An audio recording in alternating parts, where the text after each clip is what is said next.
Now it's time to graph piecewise defined functions. Now let's kind of graph it as two parts here. We have a diagonal line, y equals negative 2x. You know that has a y-intercept at 0 and it goes down 2 over 1. So I could draw in this diagonal line here.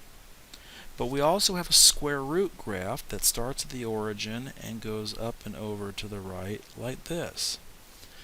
Now, if you were working in pencil, and I really wish I were, I could erase portions of this because it's only going to be the diagonal line graph to the left of 0.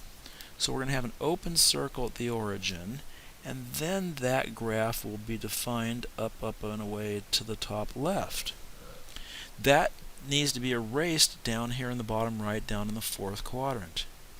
At 0, we then fill in the graph and draw in the half parabola, and that gives us the remainder of the graph.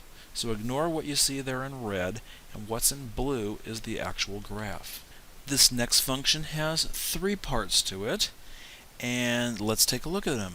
This first portion of the graph is y equals negative 4. That's a horizontal line at the height of negative 4 for x values between negative 3 and negative 1. So between negative 3 and negative 1, right down there, the graph is going to be at a height of negative 4. I'm not going to include the endpoints on that line segment that I've just drawn. The next piece of information is that we're going to have y equals x. That's a diagonal line here. But we are only going to define this for x values between negative 1 and positive 2, including the negative 1.